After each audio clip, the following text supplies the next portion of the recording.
Total internal reflection, total internal reflection. अब एक बात यहां पे आप मुझे, क्योंकि आपने ये पढ़ा हुआ नहीं है ना, तो ये सारा मुझे आपको समझाना पड़ेगा। तो टोटल इंटरनल रिफ्लेक्शन और कॉन्टिन्यूस रिफ्लेक्शन, ये ऑप्टिकल फाइबर में से लाइट को पास कराने के लिए, ट्रांसमिट कराने के लिए यूज होती है, ठीक है ना। तो इसको हम क्या बोलेंगे, मतलब प्रोसीजर को पहले समझना पड़ेगा।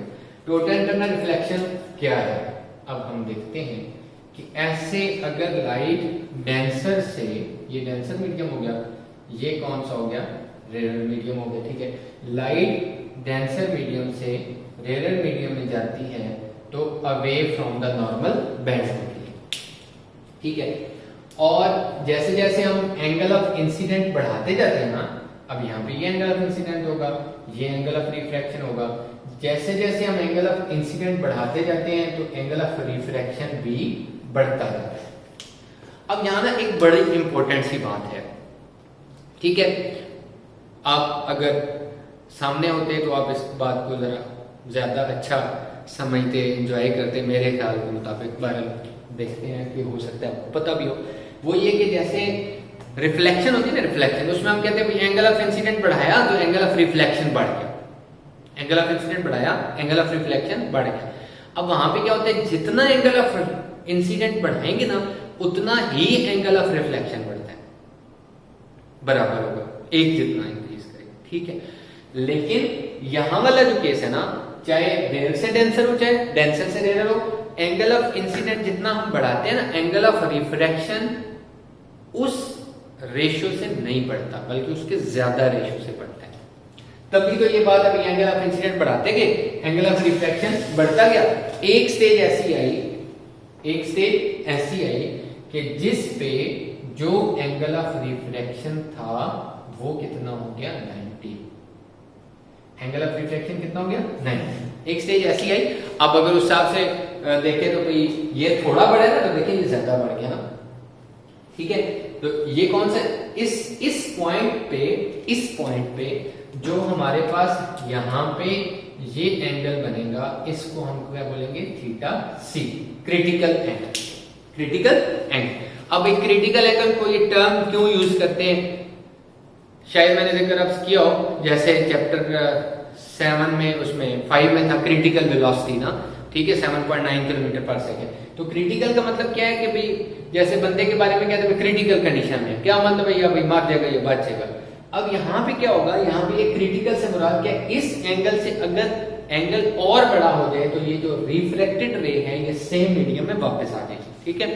तो इसका मतलब है कि हम एंगल ऑफ इंसिडेंट को थोड़ा सा इंक्रीज करेंगे तो लाइट जो है वो सेम मीडियम में वापस आ जाएगी, और ये चीज क्या कहलाएगी, टोटल इंटरनल रिफ्लेक्शन।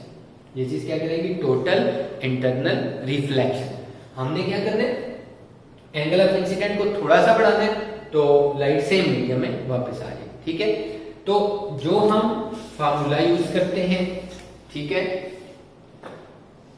वो किस तरह यूज किया जाएगा। अब मैं ना इसको प्रॉपर ऐसे लिख रहा हूं, देखिए, N D sine theta I, ठीक है, N R sine theta R, ऐसे करते हैं, ठीक है।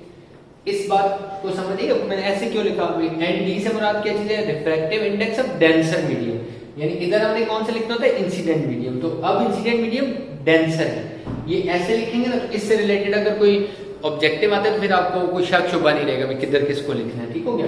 N D sine theta I, N R sine theta R. और अब इसके बाद चाहे जो भी हो, यानी आपके पास ये वाटर हो सकता है, ये एयर हो सकती है, ये ग्लास हो सकता है, ये एयर हो सकती है, ऐसे कोई भी होगा ना, ठीक है। तो अब यहाँ इसको कैसे लिखेंगे, N D sine theta C M R sine of 90, sine 90 हो गया 1, तो यहां से थीटा सी किसके इक्वल आ गया, sine inverse of N R over N D, N R over N D, ठीक है जी। तो ये हमारे पास refractive index of rare medium over refractive index of denser medium. अब होता क्या है, आपने क्रिटिकल एंगल निकालना है, आपको दोनों रिफ्रैक्टिव इंडेक्स गिवन होंगे, डेंसर मीडियम का, रेयर मीडियम। अगर रेयर मीडियम एयर है तो उसका नहीं गिवन होगा, 1 होगा। तो ये आपको पता ही है किस तरह कि भाई ऊपर साइन का फैक्टर लिखा हो, साइन अगर ऊपर वाला फैक्टर बड़ा हो जाए तो आंसर 1 से बड़ा आएगा, इसको अनडिफाइंड हो जाए तो वैसे ही फायदा कोई नहीं है। तो क्या चीज है, अंडरस्टूड होगा कि ऊपर वाला फैक्टर छोटा होना है, नीचे वाला फैक्टर बड़ा होना है, n ओवर n t, ठीक है। तो ये इससे रिलेटेड ऑब्जेक्टिव आ सकता है, क्रिटिकल एंगल आपको फाइंड करना हो। उसके अलावा बाकी टोटल इंटरनल रिफ्लेक्शन होती क्या है, ये छोटा सवाल होगा, नॉर्मल स्नेल्स लॉ लिखा हुआ है, स्नेल्स लॉ को अप्लाई करके आपने कोई एक वैल्यू फाइंड करनी है, incident angle, angle of refraction, ठीक है। तो ये क्या चीज है, टोटल इंटरनल रिफ्लेक्शन। क्या होगी, टोटल इंटरनल रिफ्लेक्शन। जो ग्लास का रिफ्रैक्टिव इंडेक्स है, ग्लास का, वाटर का आपको नहीं गिवन होगा, एयर का आपको नहीं गिवन होगा, ग्लास की वेरिएशन होती है 1.48 to 1.52, ठीक है। तो इस वजह से क्या होगा कि इस केस में जो है वो वैल्यू गिवन होगी कि कौन सी। अब एक बहुत बहुत इंपॉर्टेंट सी बात है कि आप लोगों ने क्वेश्चन सुन रखा होगा कि डायमंड जो होता है, डायमंड वो स्पार्कल क्यों करता है, ठीक है ना, उसमें से चमक क्यों आती है। तो उसका आंसर क्या होता है, due to total internal reflection. अब वो टोटल इंटरनल रिफ्लेक्शन फिर सवाल है कि बाकी चीजों में क्यों नहीं आती। तो जो डायमंड है ना, उसका पहली बात यह है कि उसका रिफ्रैक्टिव इंडेक्स बहुत ज्यादा है, ठीक है, वो 2 से ज्यादा होता है। अच्छा, और उसके बाद क्या है कि उसके लिए जो एंगल ऑफ रिफ्रैक्शन बनता है, ठीक है ना, डायमंड के लिए जो एंगल ऑफ रिफ्रैक्शन बनेगा वो बहुत थोड़ा बनता है। तो उस वजह से क्या होता है कि लाइट अंदर ही जो है वो टोटली इंटरनली रिफ्लेक्ट करती रहती है, ठीक है ना। तो जिस वजह से फिर वो ज्यादा स्पार्कल करता है, ठीक है। तो ये बात आपने याद रखनी है, ठीक है ना। तो डायमंड एग्जैक्ट क्योंकि इस टाइम से नहीं 2.23 होता है या 2.3 होता है या 2.1 होता है ऐसे।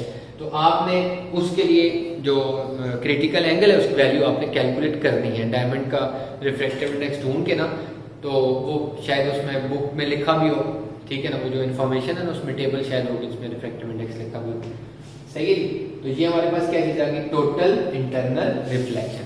तो ऑप्टिकल फाइबर के अंदर लाइट जो ट्रांसमिट होती है वो एक प्रोसेस कौन सा है, टोटल इंटरनल रिफ्लेक्शन, इसके थ्रू होती है। अब वो किस तरह होती है, तो पहले मैं आपको वो बता देता हूं, फिर कॉन्टिन्यूअस रिफ्लेक्शन वाली बात आपको समझाऊं।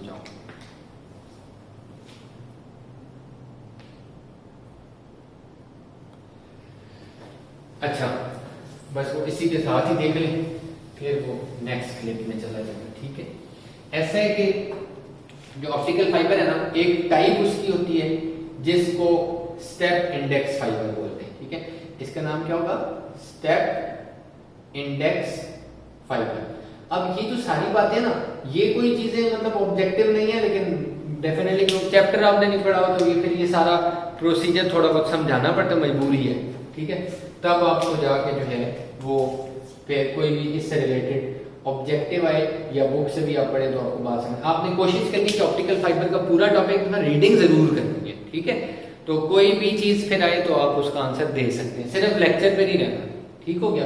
अच्छा, यहाँ पे क्या है कि इस तरह करते हैं कि एक गिलास इस तरह लेते हैं, ठीक है, गिलास की फाइबर बनाते हैं और ये दूसरी फाइबर बनाते हैं ऐसे ना।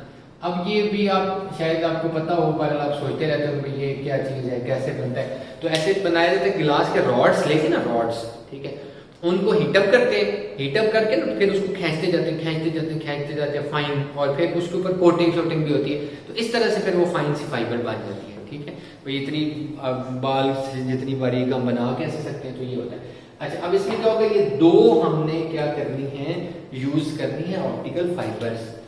एक अंदर वाली है, इसका नाम होता है कोर, और बाहर वाली का नाम होता है क्लेडिंग, कोर एंड क्लेडिंग, ठीक है।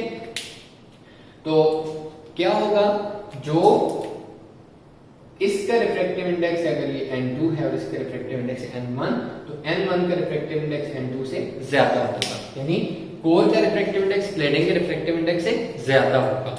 तो अब क्या होता है कि लाइट को ऐसे एंगल पे ऑप्टिकल फाइबर में फॉल कराते हैं कि इस जगह से ये क्या हो जाती है, ऐसे टोटली इंटरनली रिफ्लेक्ट हो जाती है, ठीक है ना।